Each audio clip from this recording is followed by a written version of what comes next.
Commissioner Kelly, Here. Commissioner Oakes, Here.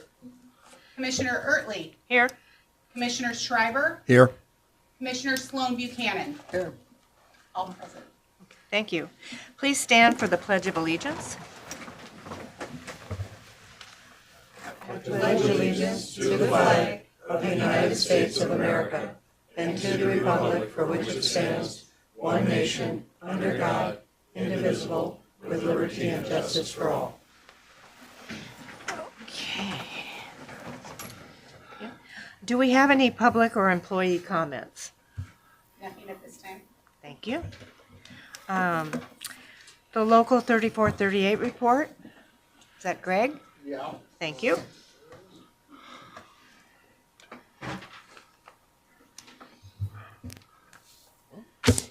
Good evening, commissioners, audience.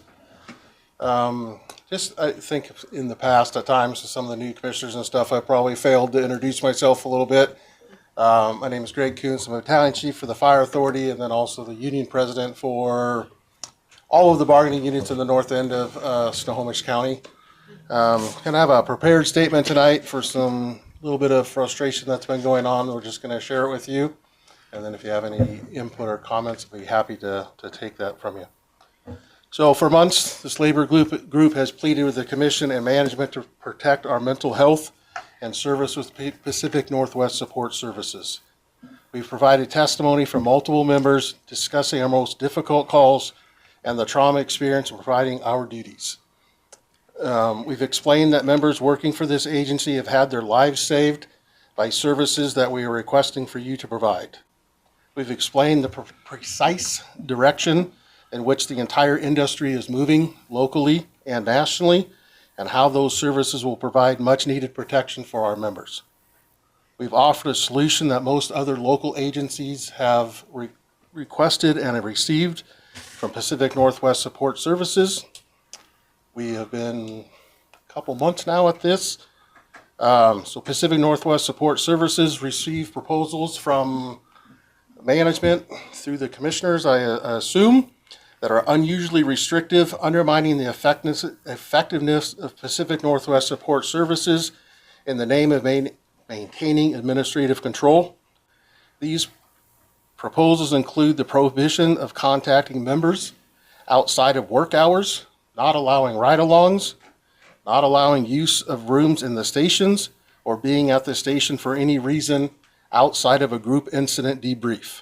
That language is the most restrictive than any other group around us. None of the other fire departments around us are requiring any of these things to happen. These services were previously provided without contract language, so this is the first time we've ever been requested to have an MOU or discussions or any part of it. Management attempted to insert this, not attempted, did insert this critical issue into our current contract negotiations, requesting the local to sign an MOU at our last bargaining session. The administration's actions are not consistent with an agency that values the health and welfare of our firefighters.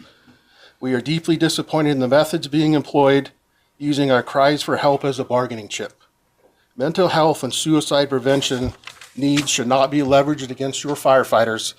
We formally rescind our requests for NCRFA to enter into agreement with PNWSS for peer support and resilience training. Thank you. Do we want to ask for any comments? Anyone? What was the last sentence? We're rescinding our request for the fire authority to provide that service for us. We'll take care of it on our own. Okay. Thank you. Okay. I would ask for approval of the agenda, and before we have that approval, I'd like to add an additional topic during the scheduled executive session under RCW 42.30.110 I, or 1 and I. Do we have a motion? I'll make a motion. Okay. Do we have a second? I'll second.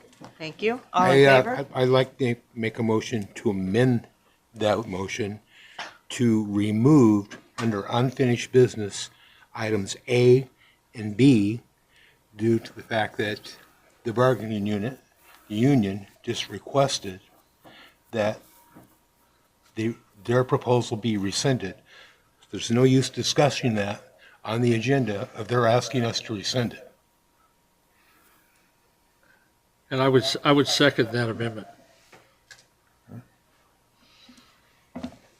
Is there no possibility we could discuss some of that during this time, or where would we go from here? To what point? If they're rescinding and we're going to discuss this, is it, what happens next? Well, it's just not on the agenda to discuss.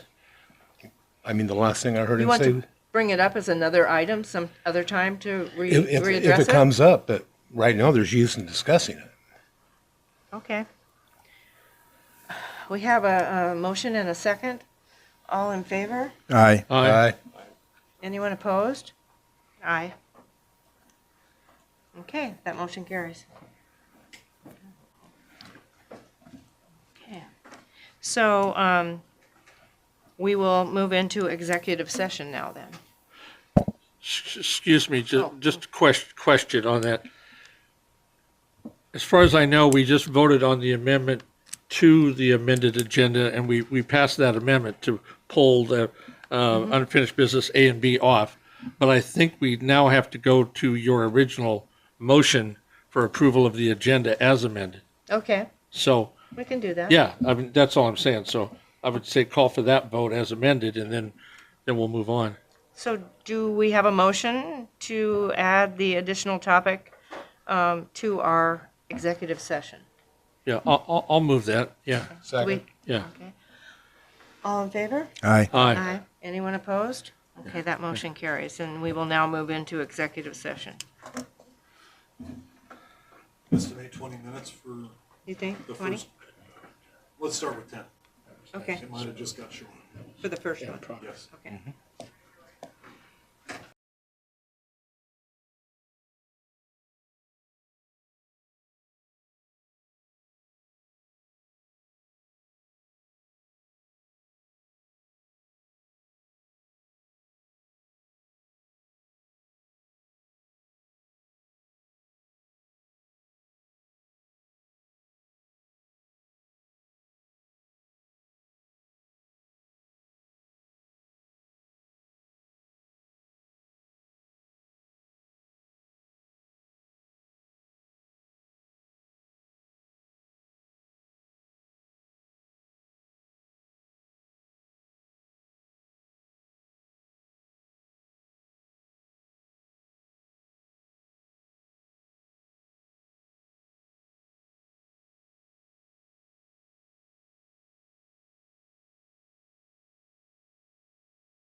Second.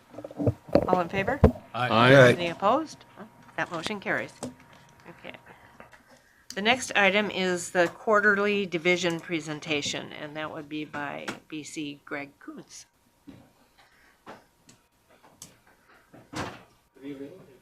Hello. Shorten things down here a little bit this time with complaints that things are going a little bit long. There's always a lot to report, so just gonna condense things into what I thought was hopefully important. So if we can just go to the next slide. So we talked a little bit about the Joint Apprenticeship Training Program when I presented this last time. We've had 30-ish folks go through in the last couple of years, which has been a daunting task for sure. So these folks, as we onboard them, they have a couple weeks of this pre-academy where they get a little bit of a clue. We're very fortunate in the fact that we have hired exclusively laterals or internal candidates other than one person. So when we start that process, it's a little bit better, so they have a clue what they're doing already. Like Everett Fire's up at the academy this week, and I went up there, and they're trying to teach folks from day one, have never touched a fire truck or a hose ever in their life. So we've been very fortunate.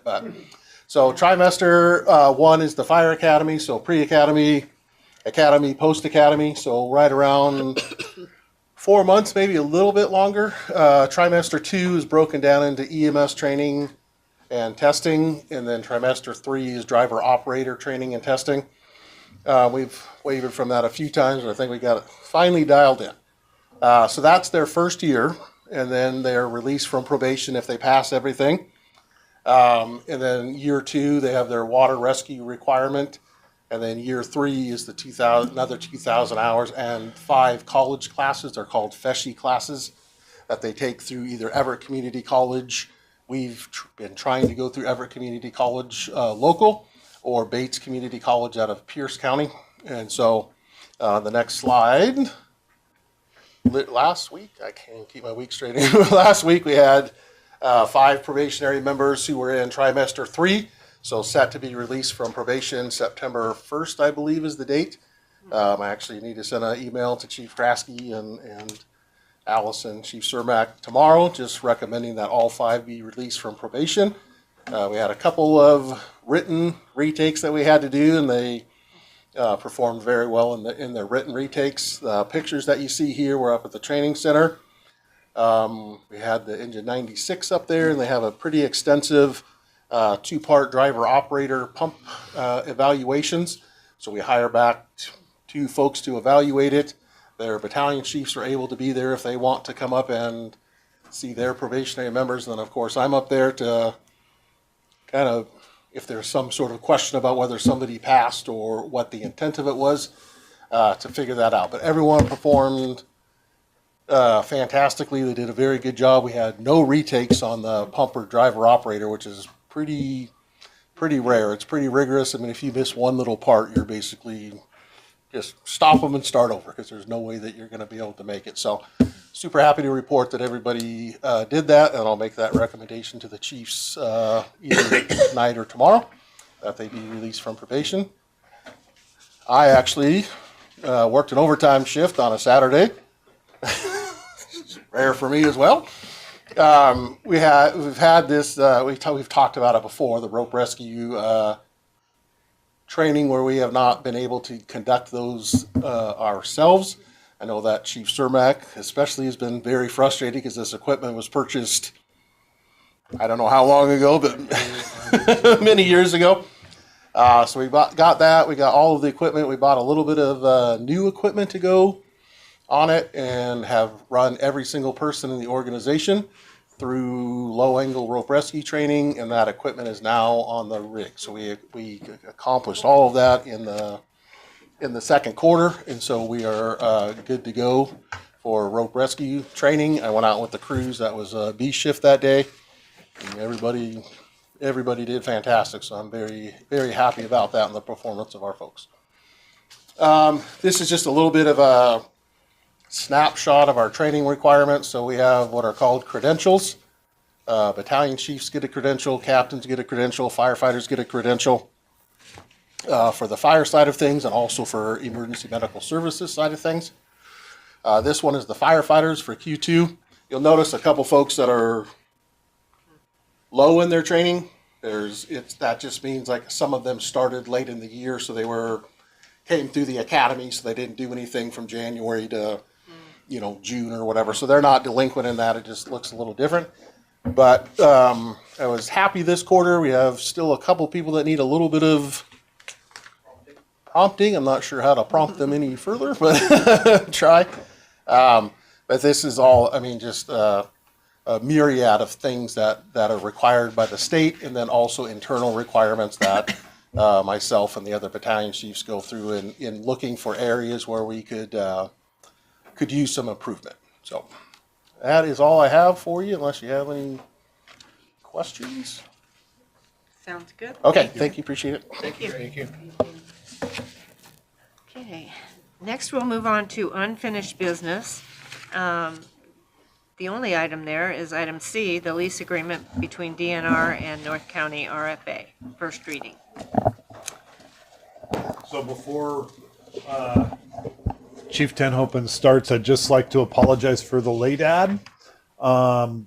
We literally got this on Monday and at least wanted to get it before you if you wanted to have a first and second read, that we could execute it by next meeting and not lose this opportunity. So I apologize for the late add of this onto the agenda.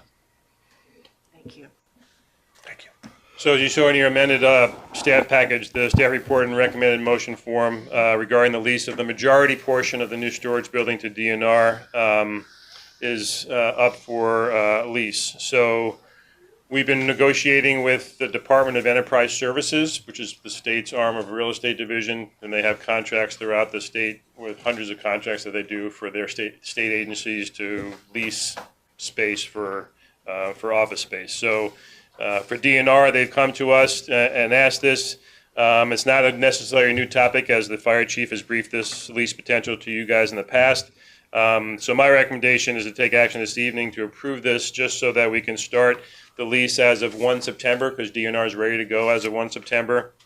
And what this would do is kind of a win-win for both DNR and North County, in the sense that DNR gets to centralize their local operations in a headquarters, brick and mortar type of building, and right along the I-5 corridor, which is excellent for them. They're all excited about it.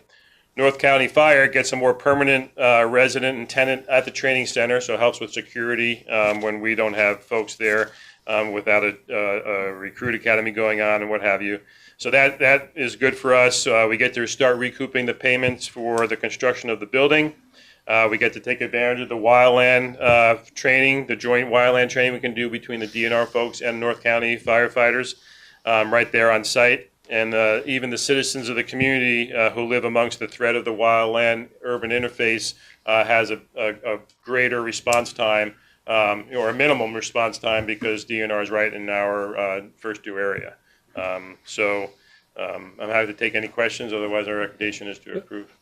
I appreciate, and I don't have a problem with the lease part of it, but the notion that there might be some wildfire training involving attendees to our training center as well as DNR, the interface you just mentioned, is that just discussion, or is there actually some sort of agreement that will or could happen? There's been a verbal agreement about, hey, you guys are here when you have your dead time, downtime, and we take advantage of our crews on duty, and we can set up a time where we know that they're going to physically be there, and then we can set up a time where it's North County and DNR going over some skills. We have a lot of new people. The requirement now for a red card, right, for all the folks to have that.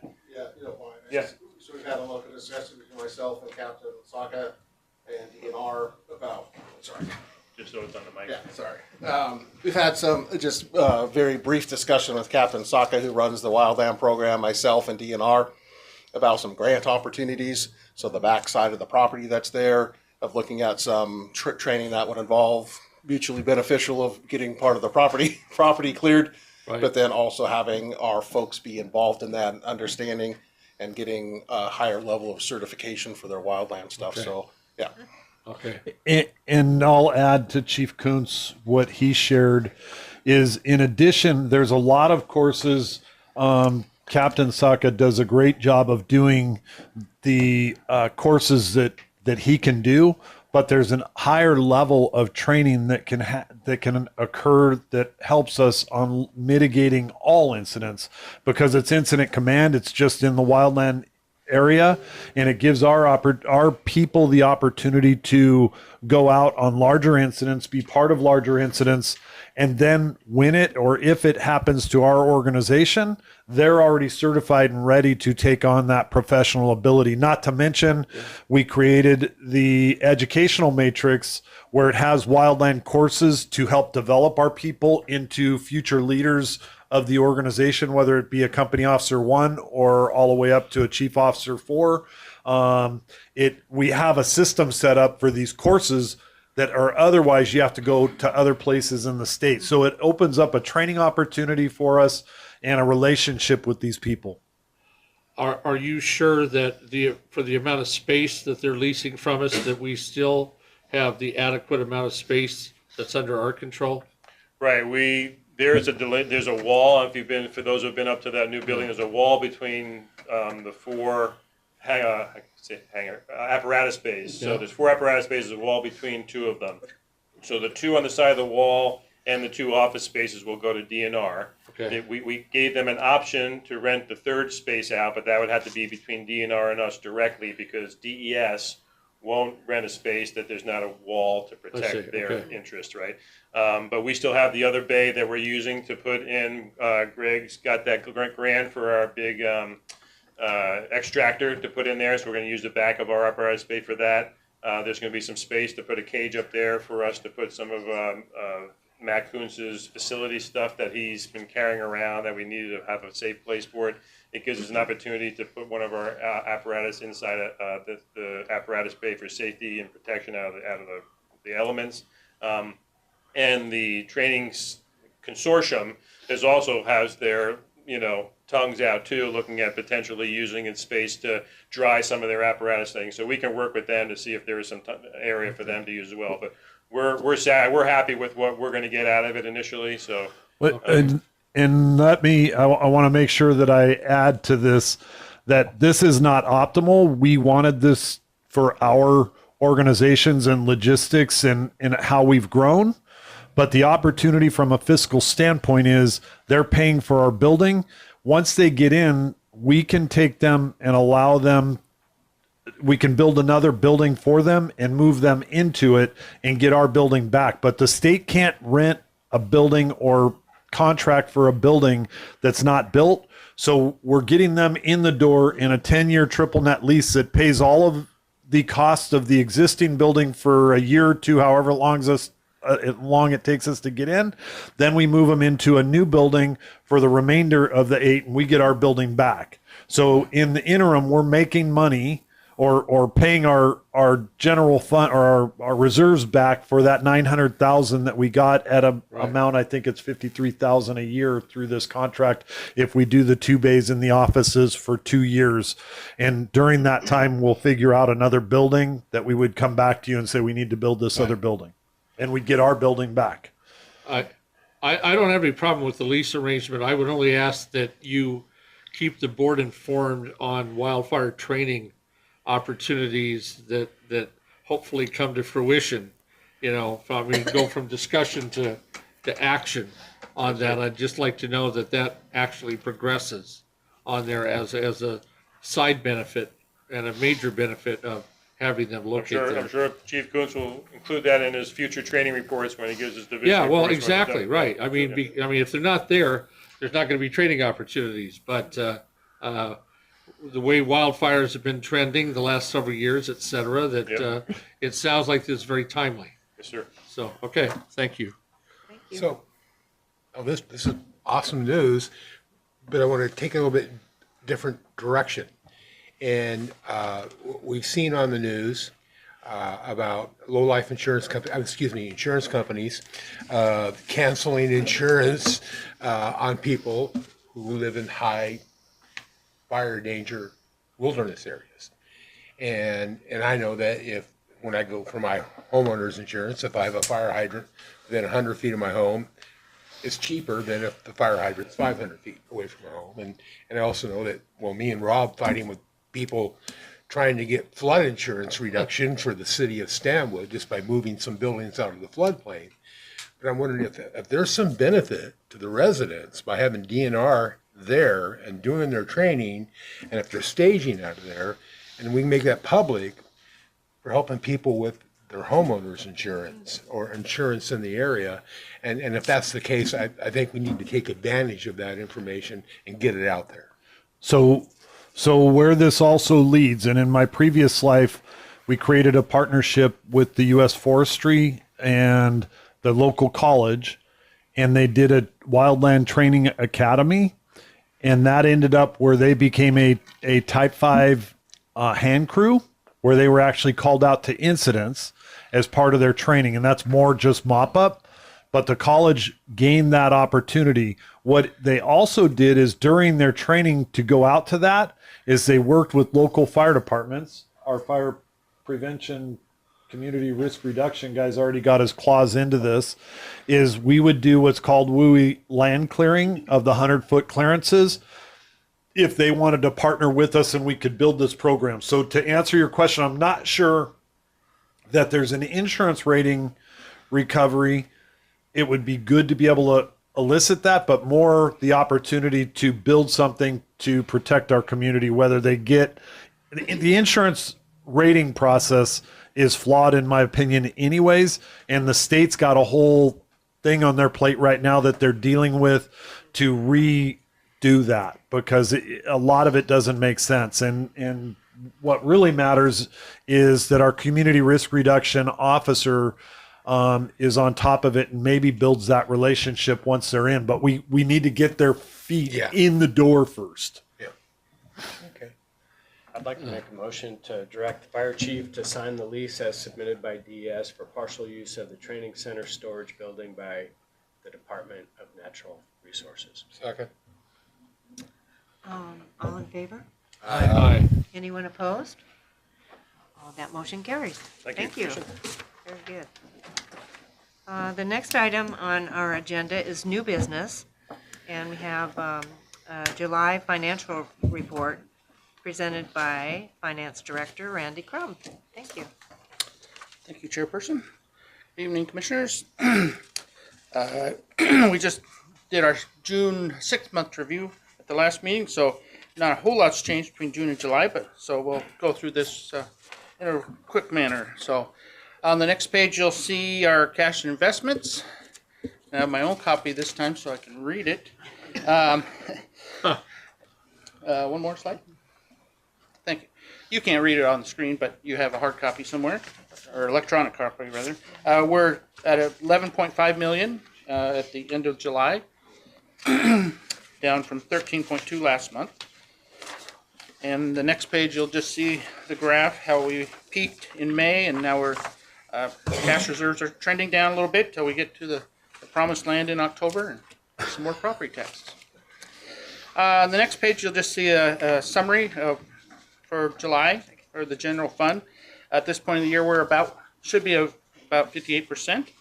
And so you'll see just strictly total current revenues, we're at 57, and that's not even property taxes till October. So we're doing well there. On the bottom side, you can see in total, we're at 54%. So that is a good number as well, because we're below the 57, 58% target at this point. So all in all, there's a couple departments that are a little bit over for a few reasons, but we're keeping an eye on those, and they should trend to budget by the end of the year. Back to the revenues for a second. On the next page, you'll see transport revenues, our second largest source of income after the property taxes. You see the GMT, we're still lagging behind a little bit. We're in the pink there, or red. I saw an email from the state HCA, and I think they're still reviewing the final true-up, so we should hopefully be seeing that soon, and that should put us over into the green for the rest of the year. On the bottom side, you'll see just the straight transport revenues, and you'll see we're doing quite well there. So if you combine our current status a little under on GMT And over on transport, we would end the year about $260,000 to the good. So that's a good sign. And then we next you'll see our wage and overtime projections. That number's come down a little bit, I think, from last month. Right now, because of some of the open positions, we're still trending to be under on the wages. Overtime, we're still trending there, but I've seen just did payroll for August, and so I just saw the July numbers, and the overtime definitely spiked with vacations and some other people out on leaves, and Wildland plus the deployment. Yeah. wildland responses. You have to backfill all those positions as well, which we do get some reimbursement for. But so you're going to see a big spike in the overtime. So don't think we'll be ending at that 168 under budget mark. And then if you combine the two, you see current trends. If they carried out, which I don't think they will, we'd be at about 1.1 under budget. The only other things I want to discuss just the budget. We're starting to roll out the budget input sheets with all the department heads and all the different people who have responsibilities within the budget. So we'll be working with staff to get those worked up over this next 30 days or so we can start bringing some preliminary numbers to you folks, and then get you also ready for the budget workshop, which we'll do, and I'll have the budget calendar for you next meeting, and we'll review that. And then also a bit of good news, today we got a check from Snohomish County, and they came through with their ARPA funding that they told us they'd be giving us, almost all of it, $481,000, which is going to the strip mall prop up at the training center. So that was good to see. So any questions or areas I could discuss with you? Okay. No questions? Thanks, Randy. Great. Thank you, Thanks for your time. Okay. The next item under new business is the transfer of ownership, the 1962 Ford fire engine. All right, good afternoon, Commission. This is actually kind of a fun thing for me to present. In the transfer of assets from the City of Arlington to the RFA, there was actually one fire engine. It's not the one we're talking about tonight, so bear with me a sec. There was one fire engine that was not transferred over to the RFA. The city owns a 1927 Seagraves fire apparatus that is currently at the Stillaguamish Pioneer Museum. We placed it there about 5 years ago, and it was just on a kind of an MOU agreement with the museum that the city still retained ownership of it. So it is on display at the museum. The plan has always been for this vehicle, the 1962 Ford, what we refer to as Century 21, to end up at the museum also. So kind of take you down a little journey here. When I started the department 33 years ago, this was the department this was the engine that I first learned on, was this vehicle. And we call it Century 21 because when the 1962 Seattle World's Fair, it was all about the 21st century and technology and innovation. This fire apparatus was built by Western States Fire Apparatus in Oregon. It was on display at the World's Fair as like a state-of-the-art fire engine. It was a display model. After the fair was over, Western States toured it around the Pacific Northwest, getting sales from it, showing it to different departments. It arrived in Arlington, and it's kind of a really neat story. The volunteer firefighters, department was all volunteer at that point. They went to Citizens Bank, which is no longer there, but they got a loan and they bought the fire engine, and they forewent their stipends for training and calls to pay for the fire engine over several years.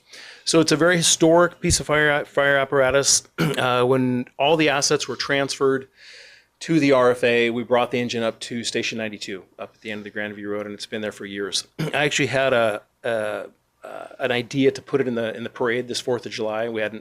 Occasionally we'll put it in the parade. And Ian and I went up, our mechanic Ian and I went up to Grandview, and occasionally when I would go up there or Doug would go up there, we would start it. And we got it running and checked all the fluids and everything, and I was all ready to drive to town. I learned on this piece of equipment, but I hadn't driven it in a while. I was actually a little bit nervous, and Ian's like, "You driving it?" I'm like, "Yeah, I'll drive it." And I got in it, and I just pumped the clutch, and I put my foot on the brake, and the brakes just went to the floor, nothing. So I'm like, so it blew a seal, and so there's no brakes. We couldn't put it in the parade. Oh, my goodness. We've had it towed to Station 97, and Ian's repairing it. So when it's done, so where this is all going is the vehicle that's currently at the museum is just there on loan because the city's like, maybe someday we will build a fire station and we'll be able to display it in the fire station or something. So what has occurred is there's 3 families in Arlington that have pledged money to build a freestanding building at the museum. They're going to build a 3-bay fire station kind of to the north of the current museum. So it's going to be a freestanding building, a 3-bay fire station. They're going to fill it with old antique things. Denny Somerville is actually kind of the chair of this thing. Commissioner Cade worked with Denny and Everett for many years. Those of you that know, remember Commissioner Longley. Denny was his driver for many years in Everett. So this is Denny's project that he is very passionate about, and he has actually taken possession of another antique Arlington unit. And so there's going to be 3 old antique Arlington fire engines in this museum. It's going to have a glass front. It'll be all lit up at night for everyone to display. So all the ownership has to be transferred to the museum because the families are not willing to put the money until the museum has ownership of them, so they don't build a building and then a vehicle gets taken out of the museum. So that's what's brought us to this point, is they want to secure ownership of them, and the building will be built, and they actually believe it will be built and finalized by early next year. Can there be an addition to that agreement so that ownership reverts back to us if certain things are not done with that building? Because I don't want us to give it to them and then I don't know what, something falls apart years down the road and they are claiming ownership of that but not displaying it correctly or maintaining it correctly. I want it back. Or don't have the ability to display Well, it? whatever, exactly, but I'm just saying I want a way it reverts back to us if all those promises are somehow unable to be kept. That's all. I don't want it to be claimed by somebody else and then God knows what, shipped off somewhere. That's all. I don't quite know how to do that. I mean, that's a legal question, but I'm just saying it should revert back to us if the display and all of those follow-up things, a lot of things have to happen. I hope they all will, but I'm just saying if they don't, Reverts it back. should come back to us. Yeah. Sounds like a simple agreement. We can have Rich or Matt draft up just a paragraph or two saying that they want the transfer of ownership taken to happen before the building is begun. So we can word it so that if the building's not finished or the project never sees fruition, that we get the vehicle back. Yeah, right. Happy to answer any more questions. No, I think it's great. Okay. Exciting. Thank you. The next item under new business. Sorry, did we have a motion? Do we have, oh, yeah, we do, don't we? Is there action on that? I moved to transfer ownership of the inventory number 107 to the Stillaguamish Valley Museum. Do we have a second? Do you want to add? Well, Oh, with conditions to make sure that the fire apparatus reverts back to us if it does not get properly displayed per the agreement. Second. Okay, we have a motion and a second. All in favor? Aye. Anyone opposed? That motion carries. Thank you. Thank you. Okay, now, the next item under new business is a proposed revision to the MSA Director and MSA Assistant Chief job descriptions. Allison? Hello, good evening. We had brought to you and you approved in July a job description for the Medical Services Administrator job description, both at the Assistant Chief and Director level.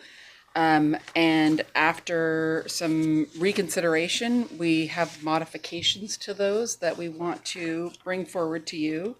They have been reviewed by the Compensation Committee, and if you have questions of them, feel free to ask those, but I'll just briefly share the modifications are actually in the last sections, the minimum requirements. And what we did is we clarified for both job descriptions, removing the sort of any type of medical certification above a paramedic and left it just at paramedic. Because of the nature of this job, we really have to have somebody that has that pre-hospital understanding. They may need to learn protocols for Snohomish County, but they've got to have that hands-on knowledge. And then the other is we moved credentials to instead of being required as a minimum, the training, not credentials, the training certifications, we moved them from required to preferred. And that way we could have people who maybe either were from out of state or from, maybe that particular course wasn't required, but we could add it and we could require that of them later. So those are the two. The changes are consistent across both. I apologize with one exception, and that is on the assistant chief. We did also modify the minimum requirements for leadership experience, allowing a substitution subject to North County's agreement that it met enough of the leadership requirements, but allowing a substitute for programmatic experience as opposed to just purely being a leader of individuals, of people. So that is what we have. Are there any questions, comments? Do we have a motion? I move to approve the proposed job description revisions for Assistant Chief MSA and Director MSA as proposed. Do we have a second? Second. All in favor? Aye. Anyone opposed? Okay, that motion carries. Thank you. Thank you. Okay, the next item under new business is a contract for ordering 2 new Pierce engines presented by AC Tenhoven.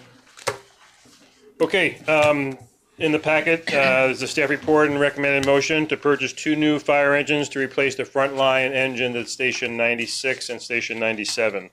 As previously briefed at the retreat, the current build time for these is 41 months, so 3.5 years. And given that, we wouldn't see these come in until sometime in 2028. Those 2 engines that we're replacing are sister engines that were both purchased together in 2013 and will be right at their 15-year mark in 2028. So it's imperative we get this order placed as soon as possible. We recommended to motion is to purchase them through the 7-year lease plan through PNC Bank, which is currently how we're financing Engine 46, the newest engine we have in stock. The finance director and I did some modeling, and we determined that this is the best course going forward for the purchase of these two engines. The good news is that what I put in your packet in front of you was based on potentially putting this before the last commission meeting. And just last night, I got an update from PNC Bank, and the percentage of the rate went down by more than 0.25%. So it went from 5.28 to 5.0. So it's actually going to be a savings of about $27,000 for us by having pushed it to one more board meeting. But we don't want to push it to another board meeting because then the new price change from Pierce goes into effect because they're doing that quarterly now instead of annually. So I think we're right in the groove to get these ordered now. Commissioner Johnson, I know that you had a question about if for some reason the housing market and valuation tanks between now and 2028, if we needed to back out from one of the purchase of at least one of them, could we do that without penalty? And in talking to the Hughes rep, he said yes. With our relationship with Pierce, they would have no problem. Plus the fact that because it's a 3.5-year wait for right now, if we had one on the line and we said, oh, we don't no longer want it, there'll be plenty of agencies saying we will buy it and pay you this much more for it type of thing if we can get it now. So, Yeah, okay, thank you for answering that. Yes, sir. And I did include in there our replacement plan. If there's any questions on that, I can address. Otherwise, my recommendation is to present the motion as in the motion packet. I'll make a motion to approve the purchase of 2 new Pierce pumpers through the use of the PNC Bank 7-year lease program. Second? Well, let Marilyn second. Okay, we have a motion and a second. All in favor? Aye. Anyone opposed? Okay, that motion carries. Thank you. Thank you. All right. The next item on the agenda is board discussion or commissioner comments. Chief's report. What? Chief's report. Oh, I'm sorry, it's at the very bottom of the She doesn't want to hear from me. I've been long-winded tonight. No, I see it there now. I agreed with her. I just thought we apologize. should be Chief's report. appropriate. Commissioner Kelly does too. You know what? I need to start by thanking our training division under the leadership of Chief Kuntz. I don't think anyone here really understands exactly how hard it is for our size organization to train 30 new people. I mean, you've got Terwilliger, Bonacisi, I don't know who else to give credit to, but you've got a group of people out there that really care about training these firefighters well. And the amount of effort that it takes to get these people through this 3-year process is quite surmountable. And we said that going into this when we said, let's hire, I came before you probably 3 years ago and said, or 2 years ago and said, we need to hire 32 people, and you guys approved it. And we knew it was going to be tough. In fact, Chief Kraske pulled back the reins on me a little bit and said we need to hire in groups of 6 over a longer period. But we knew we needed to hire people. So that's been a huge challenge. And thank you, Chief Kuntz, and please express that to your training division. It's a huge endeavor, and they've done a really good job. We have some amazing young people and middle people that have come from other organizations to help us spread our long-term rotation of people out. So it's pretty impressive. I mean, I'm quite proud of the progress that we've made in a 3-year period. So thank you for that. Carrie processed the contract signatures for contracts with Liz Loomis and MED Enterprises for the levy campaign and strategic planning processes. We met with the State Department of Ecology at the training center, myself and Chief Tenhoping, regarding a complaint about releasing used water to clean and inspect the tanks annually.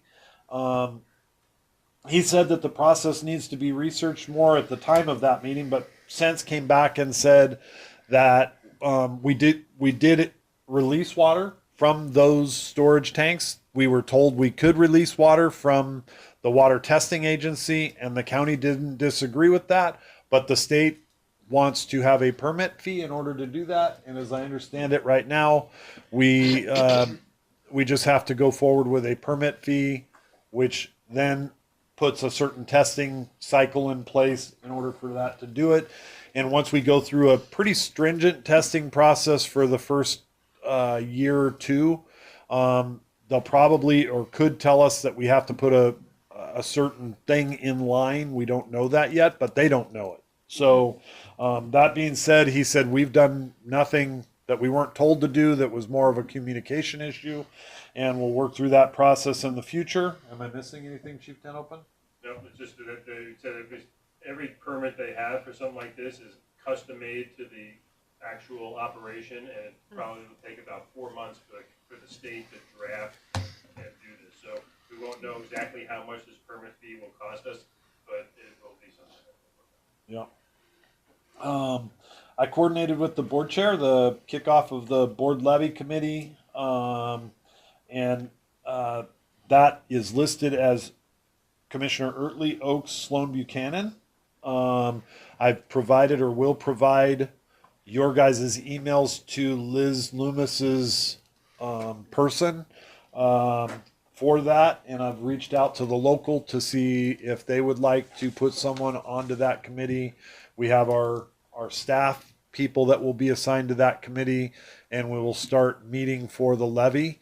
They've asked for a couple of community members, and thank you for your recommendation for Stanwood, and we're working on people from Arlington so we equal out that balance of what Liz's group has asked us to provide.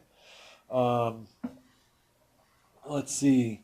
Also, we'll need and I've asked Commissioner Ertley that we'll need an ad hoc committee for the strategic planning process. We can have up to 3 commissioners if you're interested. It does not have to be 3, but we went through this community-based strategic plan with CPSC before. We'll do that again, except this is with MED that uses sort of the same process. In speaking to him yesterday on the pre-brief, I'm really excited. He uses a little bit, he's built upon the CPSC process, and he still does a community based, but what I like is it will set the organization up for a strategic plan that is pivotal each year based on these values. So again, I'll reach out to the local for participation, and I'll put a video out to ask for just department members that have interest. It'll essentially, we're hoping to be in December, either the weekend of the 7th or 14th. Chief Kraske and I are preferring the 7th to try to align things with the levy. It's a 3-hour day for the community members that are involved. He's looking for 5 to 20 community members, and then our internal staff. So it'll be 3 hours, 4 hours for a Saturday morning on December 7th or 14th, if we can make that date happen. And then 2 additional dates for like a Monday and Tuesday following that Saturday, whichever day is chosen. And it'll be then the internal stakeholders with our commissioners and our internal stakeholders to sit and work through the goals and objectives. And he said he's pretty sure that by the end of that, he'll have the bulk of it done. And by the end of December, maybe the middle of January at the latest, he'll have a strategic plan for us. And along with that, Chief Tenopin's working on getting that capital facilities plan move forward, and that'll help us to go out to the voters and say, here's our needs, and also share that with the strategic planning committee. So we'll be seeking an ad hoc committee, if the board so chooses, to have someone interested in the strategic planning process. Let's see. Obviously, you heard about the ILA committee with Fire District 21 and Chief Eastman. I'd just like to publicly thank Chief Eastman. We did not pay him to do this. He brought his expertise of many years to us. He's been part of the FUG group. And I'd just like to formally thank him. And I will ask staff to put together a letter to go to their commission to thank him for being part of helping us through this process. Excellent idea. That being said, I worked on getting the levy lid lift committee members together and starting that process. I was contacted by Ralph Fry after our last meeting with concerns at what he heard about their response to a critical incident. He provided their account through his recording system, however they do their call reporting, to show that they were on scene in a timely manner. And as we were speaking, I suggested maybe it's a good time, because they've had a lot of changes, that maybe we bring him into a meeting a couple meetings from now and just have him introduce his new director, and if let him have the opportunity just to share what they've done in regrouping in their process. So if the board so chooses to have him, I can set up with him. He was more than willing to come out and introduce. I think they're in the process or just completed getting their new director.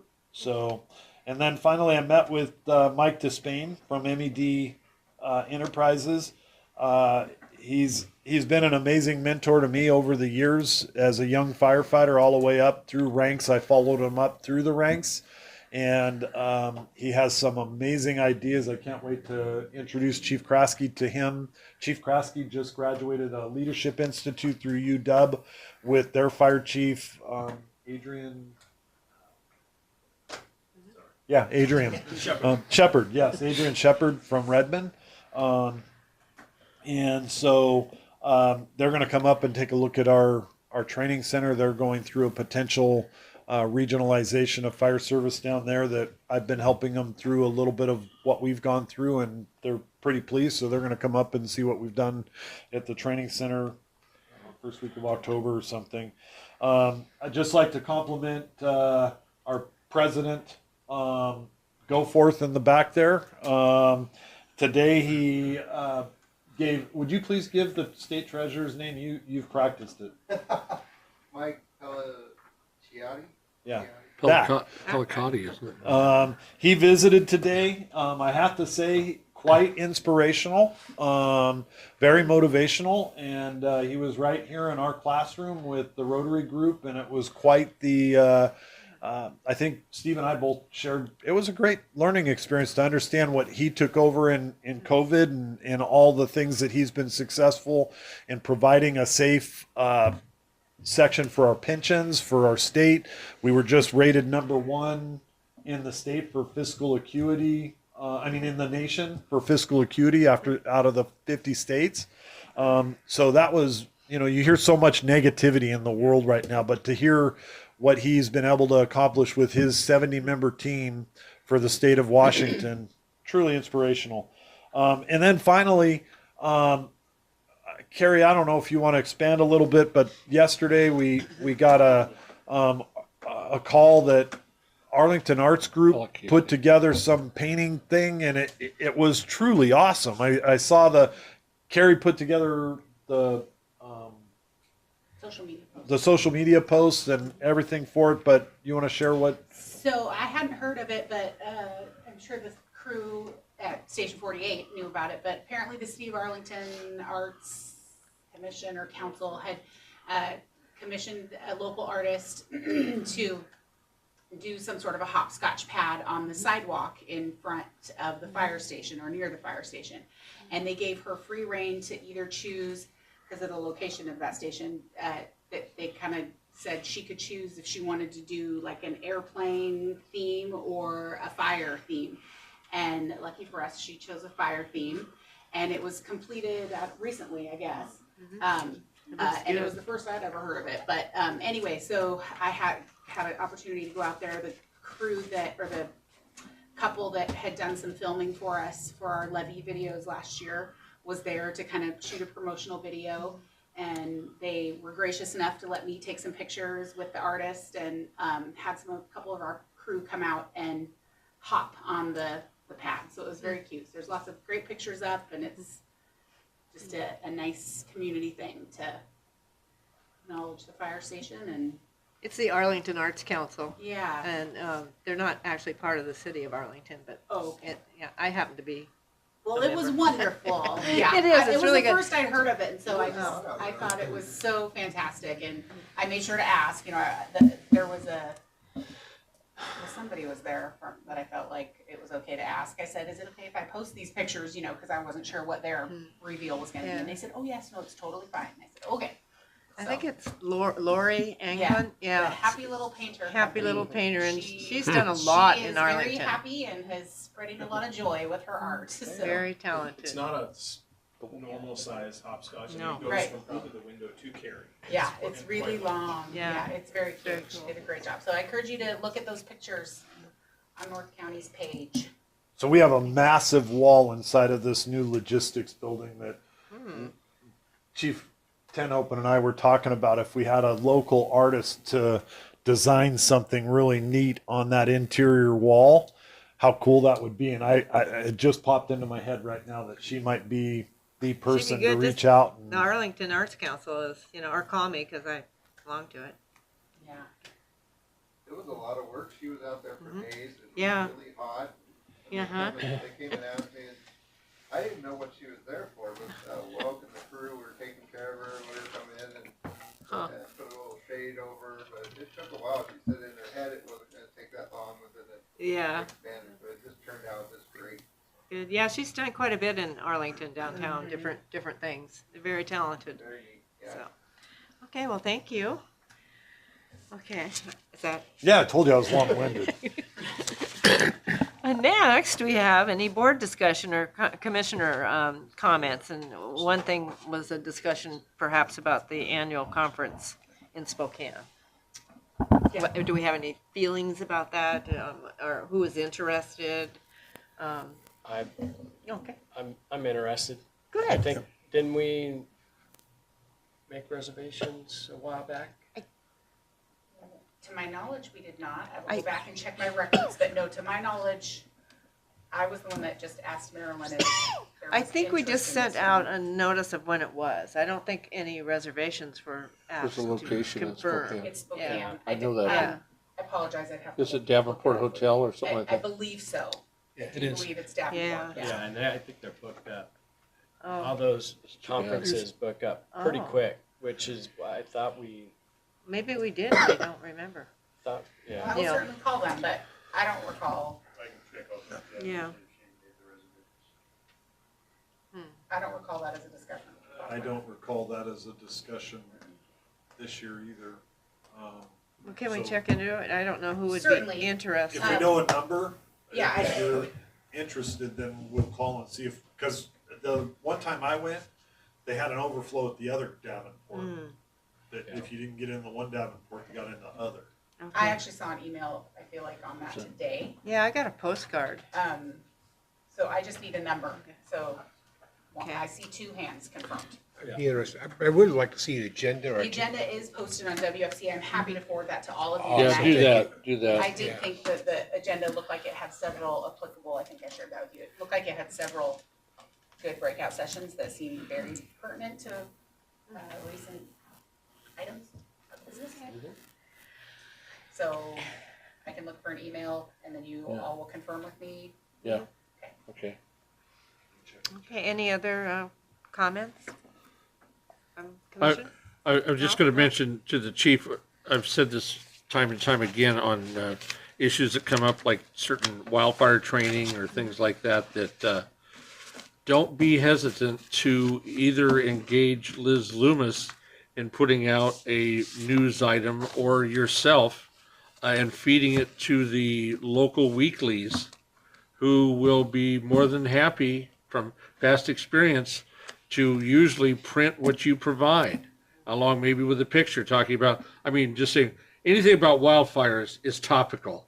To anybody who didn't think that years ago thinks it now. And I'm just saying, if we're training or helping with it in any way, that should be highlighted and fed to, once again, Arlington and Stanwood weeklies, maybe even something like the Everett Herald, something, you know. The worst they could say is no, but I'm just saying you involve those where you can. Anything you do that involves a lot of pictures, be it firefighting, fire training, things like that, that's when potentially news outlets out of Seattle on the TV stations will send cameras to capture some video on that. And just like I said, always think of it and always keep pushing it, because if we've got a levy election and things like that in the future, the more information our voters have in a way that's favorable to us, the higher the chances that that may be supported. So, you know, when we've got it, we need to so-called, you know, flaunt it. So anyway, just don't forget that, because a lot of that stuff could make a lot more impact than just a mailer that's going out specifically about the levy lid. Al? I just wanted to give a thank you to Carrie and Chief Guilford for the 2024 bicycle rodeo. Oh, And whoa. they had some kids with their bikes turn out, and they gave out bike helmets, and I think next year they're giving out life jackets. It rained a lot. Oh, Children were Nice. fitted for Water helmet socks. for Safe Kid grant, so that was a positive. We'll have a life jacket program next year.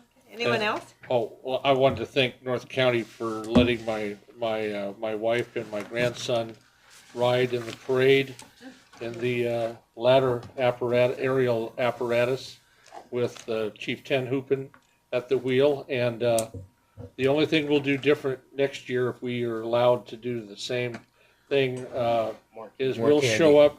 show up with about 4 laundry baskets full of candy at our expense to stock in that truck and be not be shorthanded, so to speak, along the parade route.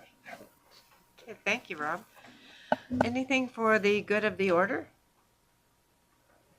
I was gonna say this Saturday, we had our annual Johnson family party with about 24 people there, and boy, I don't know what happened, but I somehow grossly miscalculated how much food everybody would eat, and I ended up with about 40 pounds of food. I mean, salmon and beef and everything, you know, more than I needed, and I didn't want to stare at that in my refrigerator for 2 weeks and watch it slowly go So bad. what did you do? So we loaded it up in laundry baskets, and we brought it over here and gave it to the crews here Saturday nice. night. So I hope they enjoyed it. That's all I could say, but it was a pleasure to drop it off to them, and they seemed really appreciative when they met us at the door and took it. Well, So yeah. it was all good. Well, thank you. Okay, can we have a motion to adjourn? So moved. Second. All in favor? I guess we're adjourned. We're out of here. We gone. We back.